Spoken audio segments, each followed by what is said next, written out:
Thank you, David, for the wonderful introduction. I don't think I deserve all the honors that you mentioned, particularly because most of the work that we do here is really team-based. So I cannot take the honors for the work that my colleagues and students do here. So, but thank you so much.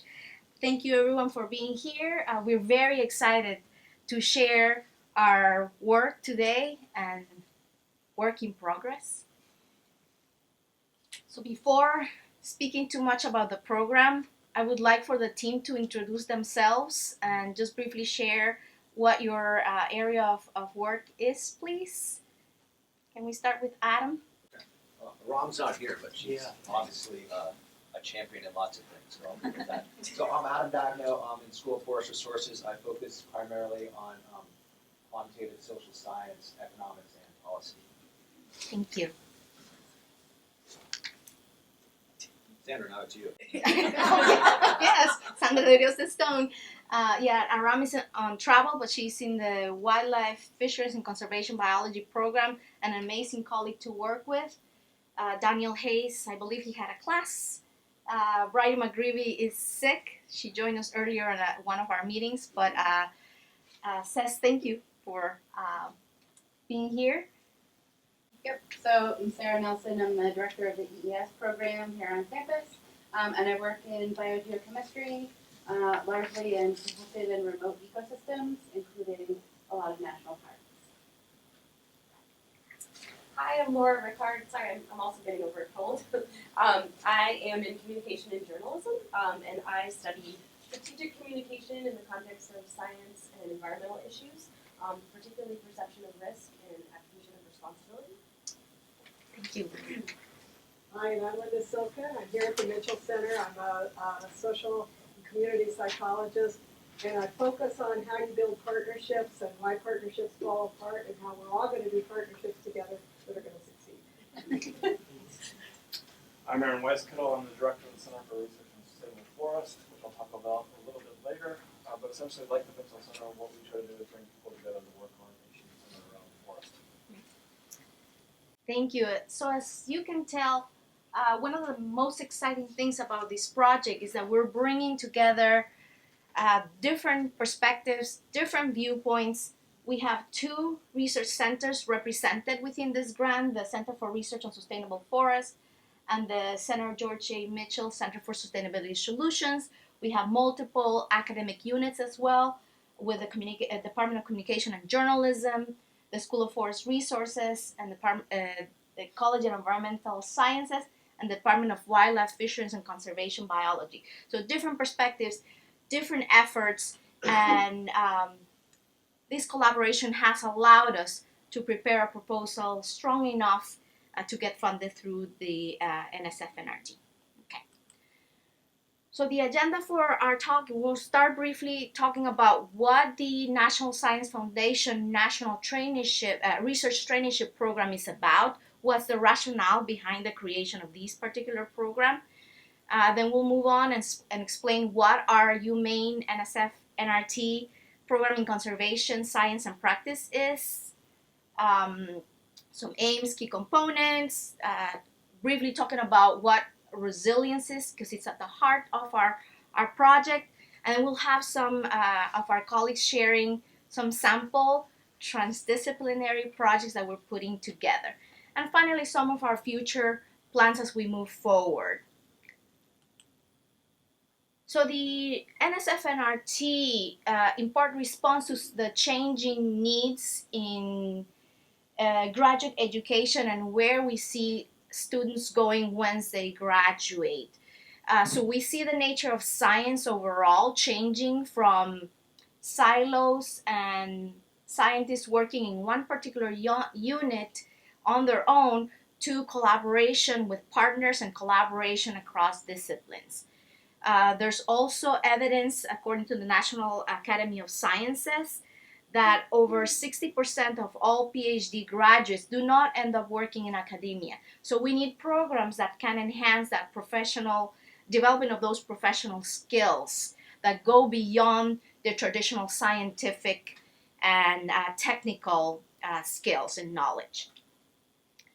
Also based on this report and bringing industry to the table, some key knowledge and skills have been identified.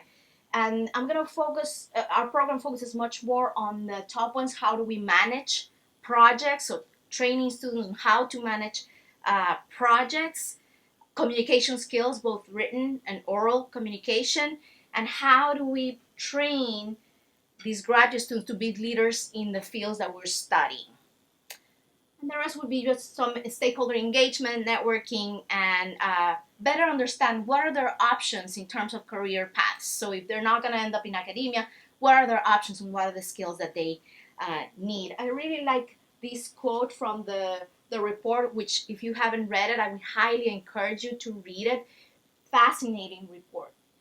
So the report by the National Academy of Science calls for a shift a shift in the current system that focuses primarily on those needs of institutions of higher education, to be more centered on the students and the needs that they will have, placing great emphasis and focus on graduate students as individuals with diverse needs and challenges. So also recognizing the changing landscape of the workforce and how we're including different genders, ethnicity, where they're coming from in terms of their socioeconomic background. So this in part is what led to the creation of this NSF NRT program.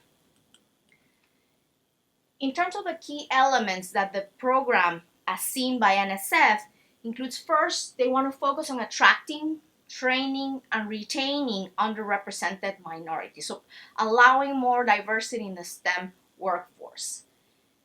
Focusing on research that moves beyond multidisciplinary or having just initial engagement between different disciplines to actually converging. How can we speak the same language and be able to generate research that brings together multiple disciplines? Focusing much more on team science rather than individual students working on their own projects, working as teams to help solve specific problems and be able to communicate effectively. Focusing on curriculum that includes holistic training, so moving beyond just the disciplinary focus to more holistic integration of multiple disciplines. And inclusion in the curriculum also of professional development skills, again, that go beyond traditional disciplinary focus. And finally, making sure that through these NRT programs happening in many states in the United States at the moment, they can build and learn how to work in teams. How can they be leaders and others be leaders as well, and create these cohesive teams that have a specific identity. Okay, so that was briefly about the NRT and why it came about, and it frames our understanding and creation of these recently funded NSF NRT grant for the University of Maine. So our project in itself is focusing in the state of Maine. We're not doing research and beyond. It's going to be centered or is centered at the university in the state of Maine. So why do we choose conservation science? Sorry, I forget I need to stay close to the microphone. So our grant focuses on conservation science and practice, and how do we make these conservation systems resilient. So we know that protected areas throughout the world conserve not only ecological and biological functions, but also protecting and conserving socio-cultural traditions and diversity. They're promoting diversity of biological systems, but also diversity of cultural systems. And we're trying to protect ecosystem function and cultural landscape. So when we say cultural landscapes, that means that interaction between humans and the environment and how we're both influencing each other. There's more and more recognition as we work on conservation throughout the world that there's an interdependence and linkage between humans and the environment. and that as we're looking to attain conservation goals, we need to not forget the development goals that also allow for quality of place and well-being. So that interdependence between development and conservation needs to be highly recognized. So about 25 years ago, the paradigm for conservation has been shifting for including much more elements of development, elements of collaboration. So we can refer to this new collaborative paradigm for conservation. So our project is framed within this new paradigm for conservation. However, we also need to recognize that there needs more rapidly changing conditions, both in the social and cultural system, that are stressing, altering, and degrading both the ecosystems and the human quality of life. So given this, our project or our program is focusing on developing integrated models of training so that people can make better decisions on the ground. And our end goal is through this program be able to have leaders that are able to manage for resilient human and natural systems. So that integration between the humans and the environment it's at the heart of our program.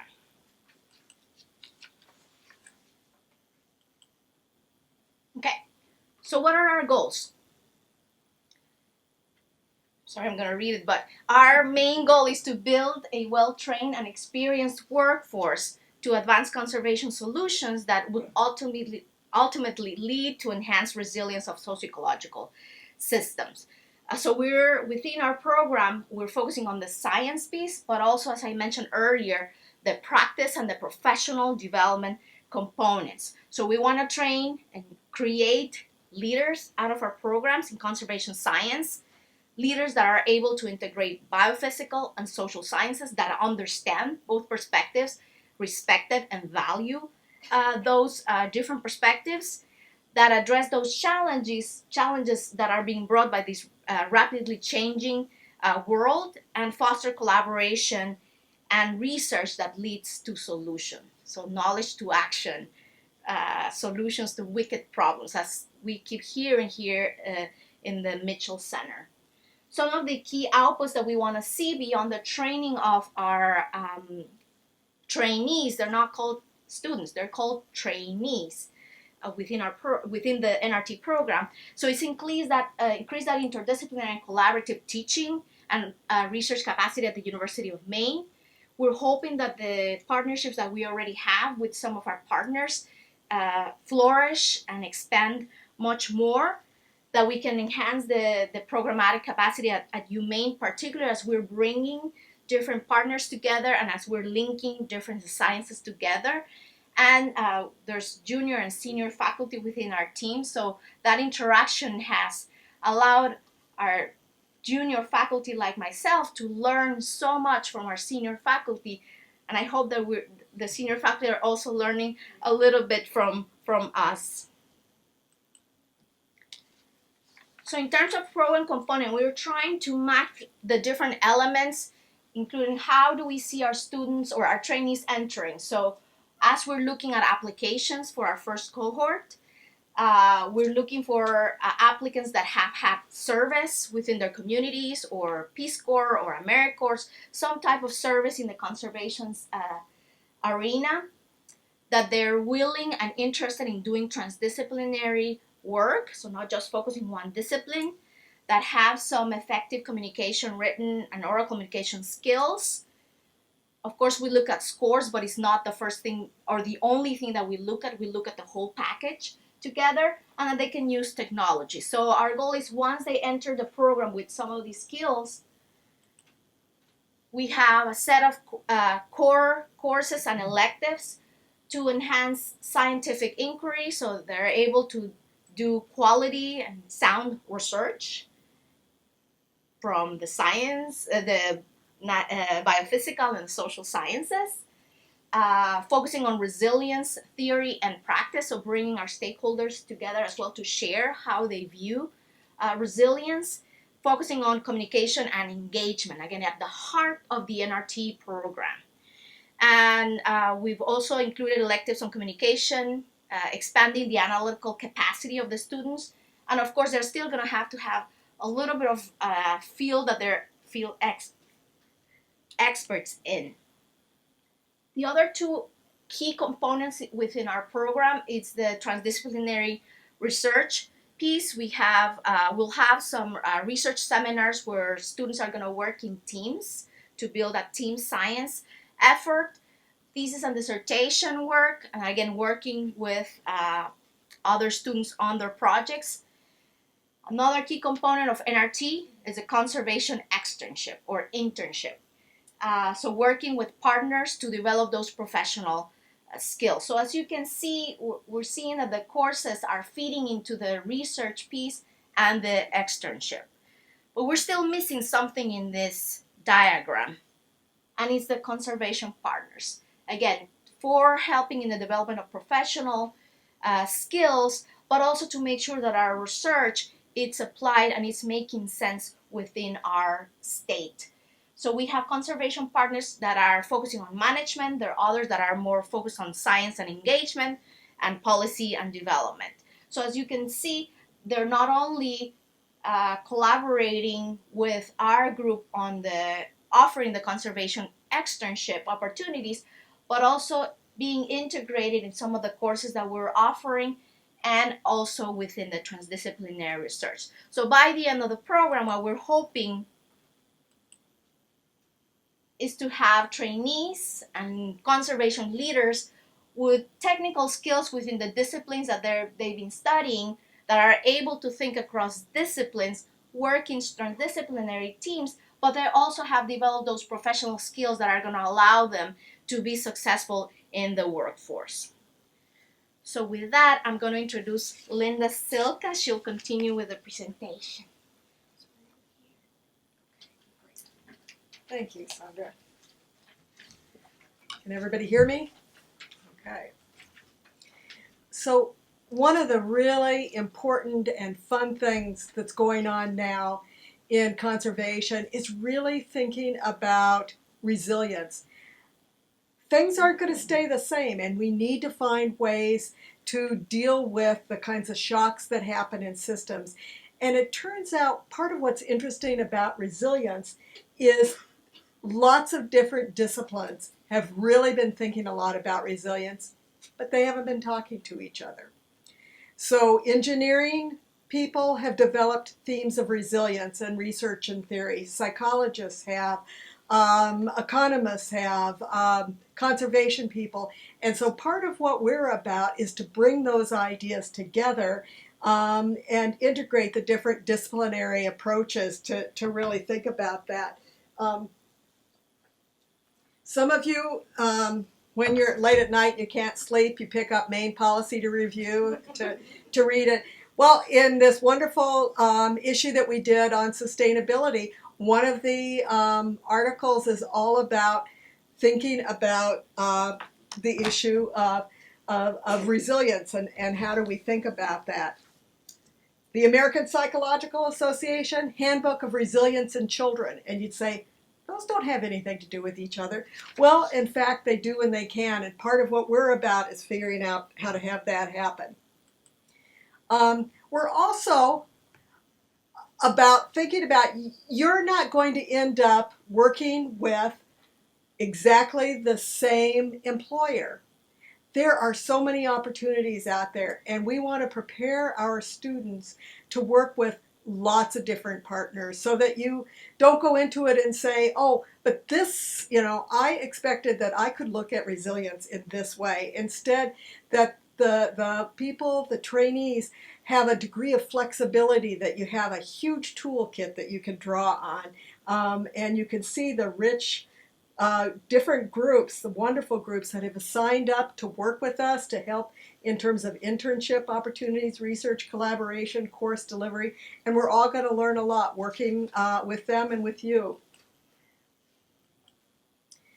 To do all of this, we have to have a system, and this just kind of gives a feel for how there are 9 of us right now as faculty thinking about governance, curriculum, mentoring, recruitment, transdisciplinary research, and we're bringing in partners and we're bringing in other faculty and we're bringing in students. So if all of this gets you excited, think about how you could be involved.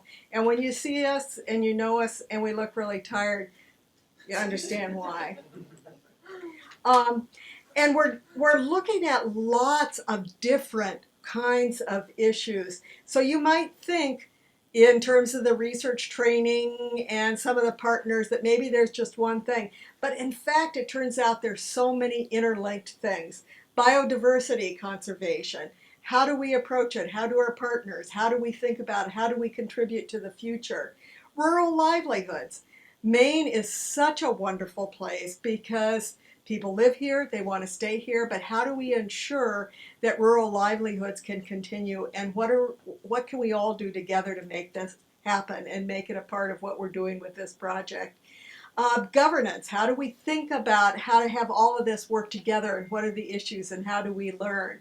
Attitudes, values, and engagement. So how do we bring in all those perspectives about the individual and about groups and thinking about the kinds of issues that are important? And spatial analysis, geographic information systems. People laugh when I talk about that as a community social psychologist, but hey, I taught a graduate course that's called Community Mapping, all about GIS for community psychologists. We can all do it. It's really interesting. And so it's thinking about resilience and bringing in a lot of these different kinds of issues. And Maine is the ideal location for a training program such as ours, because think about what we have here. Think about what we're doing. Maine is 90% forested. I see some of the forest leaders right here. And so there are lots of issues in terms of the kinds of change and the things that are happening. Lots of opportunities to learn in terms of that. The coastline. Maine has 3,478, not 77, but 78 miles of coastline, and that doesn't even count the islands. It goes up to 4,000 then. So there's so many opportunities for students to learn and think about these kinds of issues by focusing on coastal issues. We have lots of state parks. We have Acadia that is just a wonderful partner in a wonderful place. And our conservation lands are nested within a matrix of working forests, agricultural fields, and productive coastal fisheries. So there are interesting complexities there. What do we do? How do we work with them? And the ownership patterns, 90% of the land is in private hands.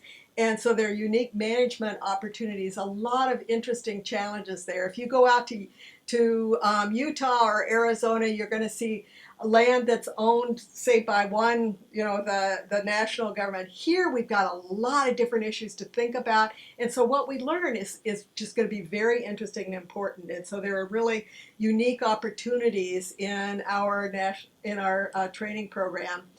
And central to what we're trying to do is to build these transdisciplinary research partnerships. So it's not going to be the case, say, that Sarah's going to go off and do her own thing and never talk to me, or I'm going to go off and do my own thing and not talk to her. That we're going to talk to each other, and we're going to look at each other and say, "You think that?" at the beginning of the program, and at the end of the program, we're going to say, "You think that? I think that too." So we're going to learn, how to have multiple disciplines, building models together, building tools together. Integrating our approaches and beginning to work together.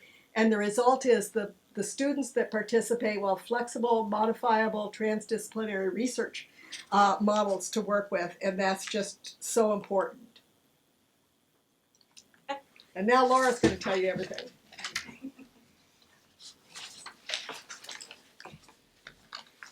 Thank you, Linda. So going off of what Linda just provided, one of the ways that we are going to come together in sort of this transdisciplinary way is to create teams. So within, we have these 9 faculty members, and we're bringing in a cohort of students each year. And what we're going to do is sort of think about these broad themes and do work in these areas. So what we're going to do today is just describe a couple of those to you. So I'll start first with this one. This is what we're calling right now Enhancing Resilient Coastal Conservation Systems in Maine Through Sustainable Production. And so our team here is obviously multidisciplinary. We have two communication people, Bridie and I. We have Adam, who policy, economics, quantitative social science, as he described himself before. And we have Linda Silka, who is a community psychologist. And so the problem that we're trying to look at here is how do we ensure that Maine's coastal communities are resilient to both ecological change but also social change? So we have these issues that are facing communities that are not just about, for example, water quality, but they're also about how do we make a living off of the water, and how do we think about those things all at the same time.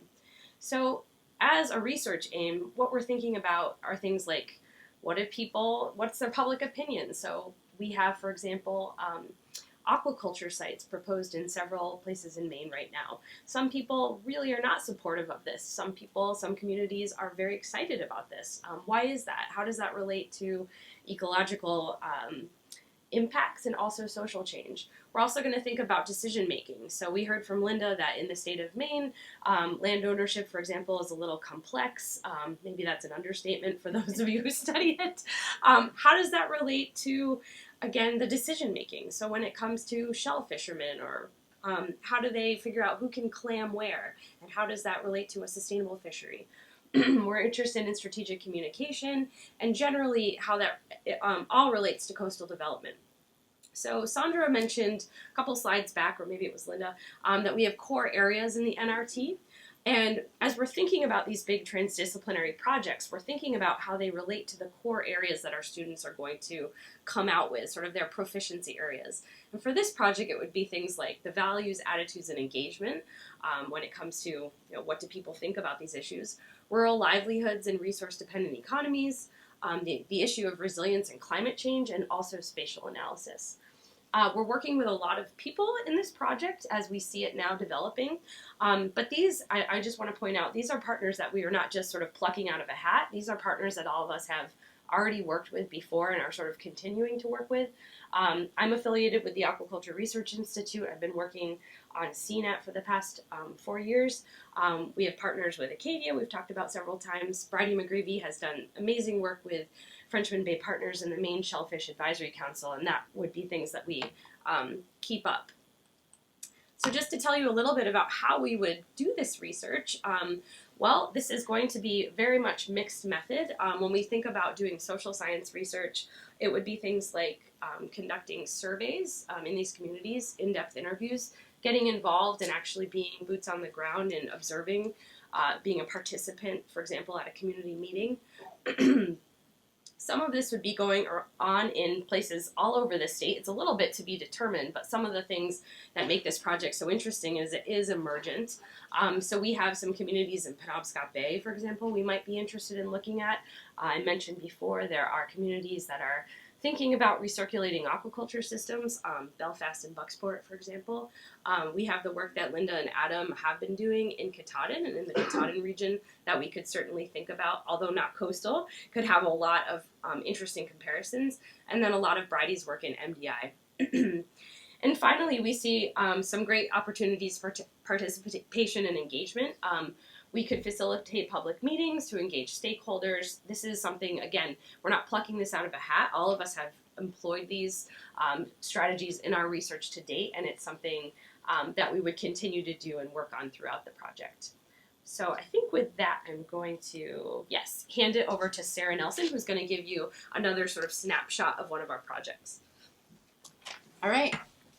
Thank you. So the project that I hope to work on, or I will be working on for this research, relates to a formative experience in my life, which in the bottom right-hand corner, that's me in the blizzard of 78. Luckily, I was too little to shovel, but my brothers were just old enough to be mad at me because they had to shovel. But I think that sort of engendered an early interest in winter.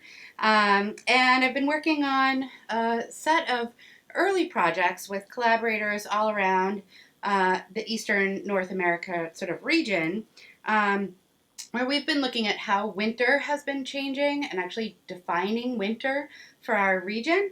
And we've found in research that is one paper is going in this afternoon and the other one is submitted, that winters have really become about 3 weeks shorter across the entire region, really from Minnesota to Maine and all the way up into temperate Canada. And importantly, winters are not only shorter, but they're also patchier. So we've seen this right out the window over the past few weeks. It's 50 degrees and then it's 8 with wind chill on Saturday, which was, of course, the day I took off. So winter's becoming patchier. We're seeing cold snaps in the fall and spring. And this kind of lack of predictability and the loss of cold and snow cover that have typically characterized winter in Maine and in the Northeast really have impacts on the economies and the cultural identity having to do with winter, especially in our state. So one of our projects will be looking at kind of integrating how can we help land managers plan for and understand how winter is changing across the state of Maine. In our larger regional analysis, the only data point that met the particular criteria we were looking for happened to be Portland, and we all know that the weather is really different in Portland versus Acadia versus the remote western mountains of Maine. Very different conditions across Maine. Dr. Fernandez will tell us about Maine having a greater amount of climate variability across 3 degrees of latitude than all of Europe across 24 degrees, right? Big changes going on in winter, and it means something different to lots of different stakeholders, land managers, constituencies. So our goal in this project is really to look at some spatially explicit analysis, drilling down, but within the state of Maine to see how winter is changing physically, biologically, in biologically relevant ways across the state, not just in the big dot that's Portland there. And then also really getting into sorting out some of those changes and how they're relevant to stakeholders. So again, we'll be using mixed methods, and Sandra has been doing some of this work already at Acadia and in other places, doing surveys and thinking about how ticks and other important social science avenues are changing in visitor surveys, and then bringing that back and thinking about how people might change their behavior, for example, in visiting a national park. So the goal of this effort is really to link back and sort of say, winter is changing, we can quantify it in the hydrogeophysical way, but what does it really mean and what does it matter to different stakeholders? So we'll be identifying some groups related to land conservation in Maine and stakeholders, surveying, finding out what they need to know. So in some earlier work, we did start drilling into this a little bit to find important thresholds for snowmaking in ski areas, important thresholds that result in killing the Asian tiger mosquito, a variety of important indicators of changing winter, and that only came about by engaging with stakeholders in these early working groups. We'll do some GIS, a really important way to not only get your data organized and do the analysis, but also to communicate with people. Maps can speak volumes. And then thinking about vulnerability analysis, so really integrating across the social factors and the biophysical factors to figure out risk. And again, here in the bottom right corner, just this past weekend, you might have heard some snowmobilers were rescued. They were okay, going on thin ice, not too far from here. So thinking about, what do people expect in winter? How is it changing? And where might be the risk? So again, one of the key factors is getting input from stakeholders and land managers through this facilitated dialogue and through surveys, in workshops, getting to know the information they want and need, and then doing the biophysical science work to sort of produce that, but bringing it back and figuring out for research translation products and outreach, what will actually be effective. So I was doing some work for this other paper last week where we were looking at the effects of the fall spring of 2012 in Michigan for apples. And folks have come up with these really unique tools that will tell you, sort of overlay phenology data of fruit trees against what's going on with the weather and identify when you're getting really close to a freeze threshold so that some adaptive management could take place. So with that, I think I'll turn it over to Aaron. Well, thanks, Sarah. I will close this out because I know we want to leave plenty of time for feedback and questions and generate a larger discussion. Just to kind of follow on what Sarah discussed, a driving theme throughout much of the NRT is to develop integrated systems that allow basically our stakeholders to make informed decisions, not only provide them the methods to doing that, but to understand how they process that information and kind of build it within their organization. So this is the piece that I've been working on, and the Center for Research on Sustainable Forests has been pushing, leveraging some initial investment from the Mitchell Center. We sat down with stakeholders 3 or 4 years ago, asked forest land managers across a range of different organizations about what are some of the primary barriers that they face. One of the things that really emerged from them is just basic geospatial information that not only pertain to their ownerships, but then expanded beyond their ownerships so they can understand their ownerships in context. So working with Aaron Simons Lagarde and Casey Lagarde, we've been working on a web app that we're calling Forest App, and it's due to be released in the next 4 to 5 weeks, I believe. Basically, it's the forest ecosystem status and trend, and what it's building off of is remote sensing data that we've basically processed and put into metrics that are relevant to land managers. So the map that we're looking at here is a portion of northern Maine, and what it is basically vulnerability to spruce budworm. So we all know that spruce budworm is an insect that comes around every 40 years, does extensive damage to spruce fir forest. Right now, about 20 million acres of Quebec are defoliated in various stages of defoliation. It's appearing in New Brunswick, and it's kind of made a northward turn towards Newfoundland, but it could have easily turned south and came to Maine. And so this is on the minds of many people, but really it's a function of species composition and time since last harvest. And so this map allows the forest manager to dial into any area of interest. So that's what this gray boxes, or the box is basically showing. And what it summarizes quickly, and this could be over 100 acres, it could be over 100,000 acres, and what they're looking at is basically the risk, red being areas of high risk, green being areas of low risk. So they can basically assess based on 2018 remote imagery, basically their vulnerability to budworm. So not only can we make these maps, I think it's important to understand how the information gets translated into a complex organization like a forest landowner, which can run from large corporate entities like Weyerhaeuser that have a headquarters out in Seattle to a family-run organization like Seven Islands that have a distinct group of committed family owners that have owned the land for over 150 years. So understanding how people take maps and translate that into going from the GIS shop, often in the basement of most of these buildings, to the head manager at the top, kind of head level, but also playing that game of telephone of how does messaging happen, what are their needs, does this information actually make sense to them, at what time scales and spatial scales do they need this information. So that's the kind of a knowledge to action, understanding how applied geo information helps land managers make informed decisions. But I think those 3 projects illustrate kind of the breadth as well as the range of expertise that's being deployed in this type of effort.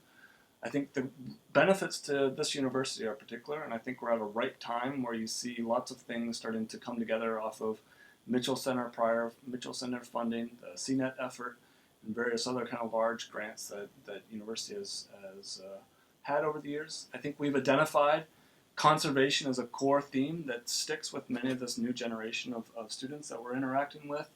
Most of them don't view having a long-term career of working in one place for 20, 30 years. Many are expecting to have 6 to 8 jobs. And so I think the diversity of our partners to be able to work across those different institutions like a TNC is very different than an Acadia National Park. So having the skill sets that are transferable. I think obviously this is going to lead to hopefully additional grants that can sustain this, and I really do think this is a niche of what we do best at the University of Maine, is engaging with our stakeholders, dealing with complex conservation issues, and training students that not only can do the work but have that kind of softer skill sets. Hopefully this brings this whole idea of transdisciplinary research and engaged research that I think has happened since I've been here for the last decade. And obviously our metric is the quality and the breadth of students that graduate from the program. So I kind of put this in a nutshell of where we are right now. So there's always this phase of saying what you'll do to NSF, which we did probably, 12 months ago almost. There's the waiting period of what's going to actually happen, and then you get the notification, and then the funding actually appears. So I don't believe we got notification until maybe last August, basically, and then the funding arrives September 1. And so you kind of hope what you said on paper makes sense and you can actually implement. And that's really where we've been, as Linda already alluded to.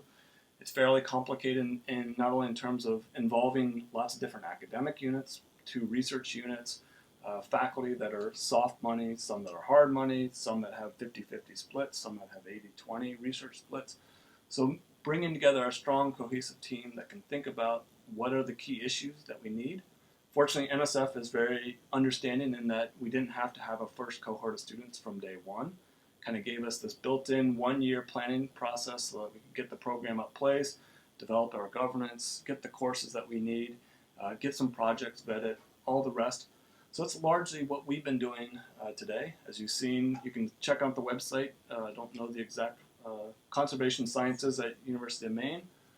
We have a logo to help brand and give us identity.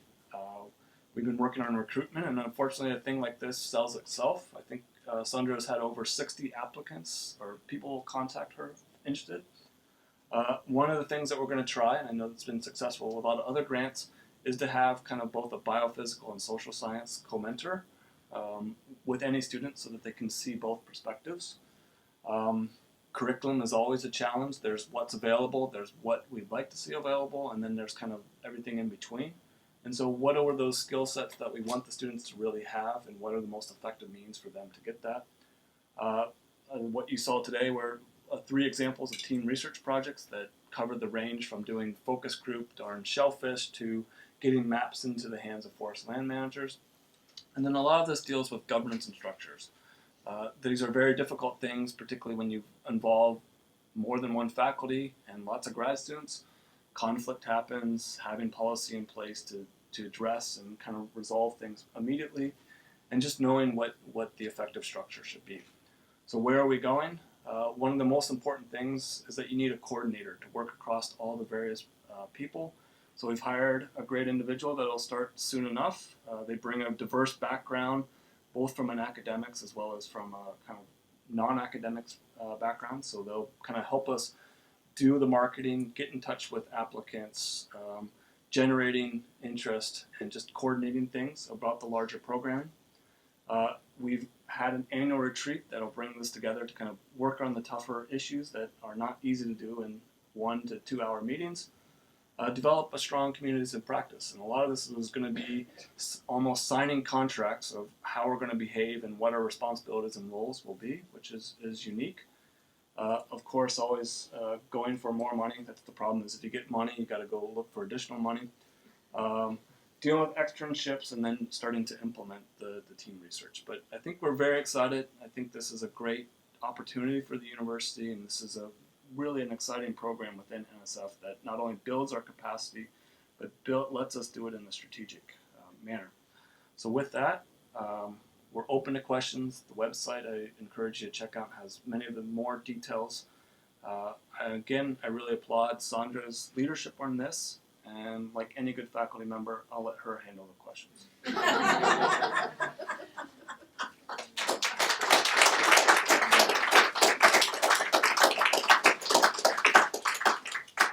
Thank you so much, Steve. Questions, comments, suggestions?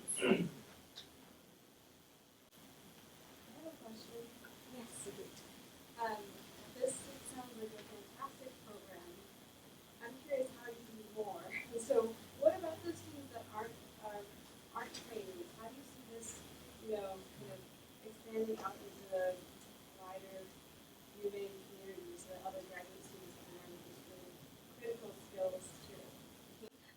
that's a great question. So in the model we have what we call NSF funded trainees, non-NSF funded trainees, and then other participants. So any graduate student interested in some of the courses would be able to benefit from that. Not quite sure about the research piece yet, as we're still building the teams, but I'm sure there's possibility. One of the wonderful things about this program is the integration between teaching, research, outreach. So the more people that are involved, I think will be better. So thank you, great question.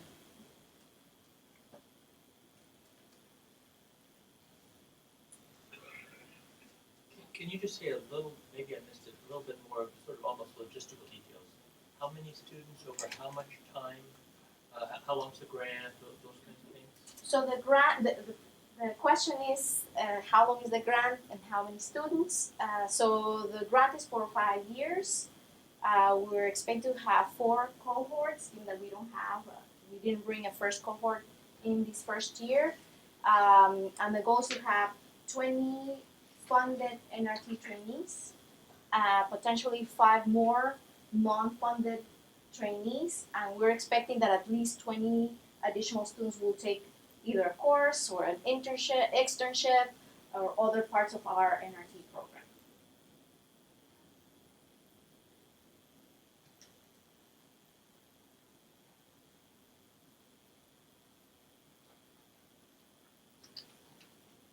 Sarah, I really enjoyed all of the parts of the presentation. But Sarah, I for all of them, but maybe yours is one that kind of jumped in my head. What do some of these tools look like? Take your apples in Michigan thing.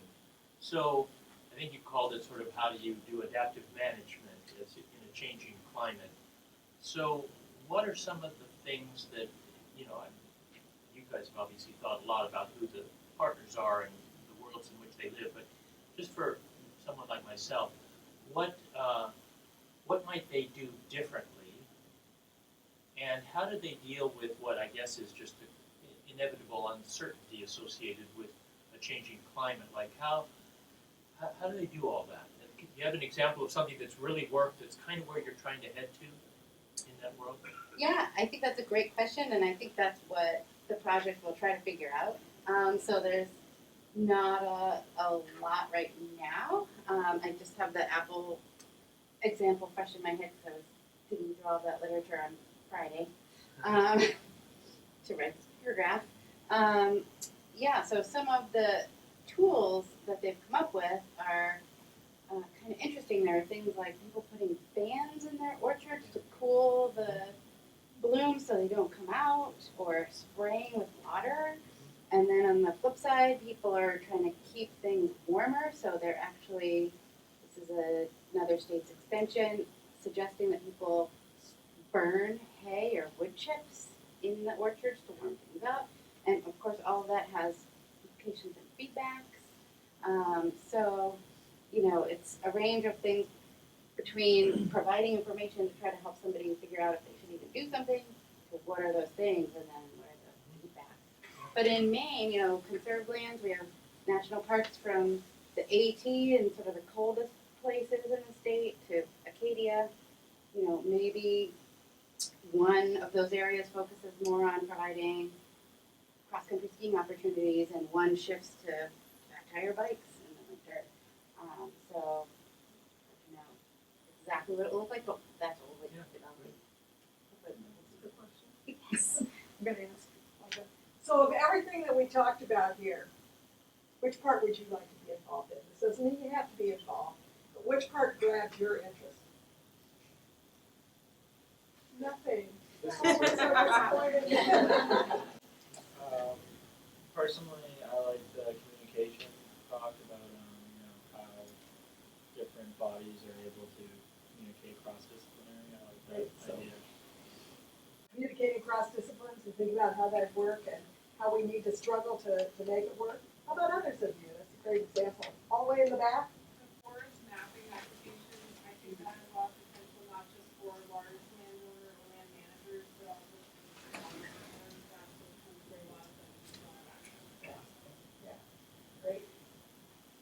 thoughts, things that you wanna maybe be involved in? Are you gonna go home and tell your cat that you're not to be involved? I love Sarah's project on the winter thing. I moved here from Arizona and I've been heavily disappointed by the winter here. So I think it's really interesting just to kind of capture what winter means to New England and how it's really changing, how the changing winter is really changing the overall landscape. Yeah, isn't that interesting? Yeah. There's no snow, where'd it go? Yeah, and it's supposed to be. Yes. Yeah. Any final? I'd like to learn more about how the data gets read from the basement up to the management. Yeah. What are good ways to make data as mean and accessible? Yeah. I have a question. So, my background is in environmental advocacy, and then I came back to school in my 40s and focused entirely on research for a while. But this seems like the perfect opportunity to be involved in advocacy organizations because they have changed over my lifetime from when I worked for Greenpeace and we were arguing on the moral issue of the day. I had just done a report on detailing the load of toxic contaminants coming into San Francisco Bay, and I was like, no, we can argue on the data, we can do this. You know, but today, advocacy groups depend on solid environmental data. So is that going to be an opportunity here? Yeah. Yes. And I hope you'll help us think about it. Wow. Call. We give them thought to trying to recruit non-degree students. I'm just thinking like professionals might want to expand their skills or brush up on certain things, even if they're not looking to get another degree. So funding wise, of course, they would need to complete a degree, but we're reaching out to our partners to advertise about the program because in the end, we want to have impacts on the ground and those institutions that are helping us with the program. So, of courses, yes. Thank you. Let's thank everybody.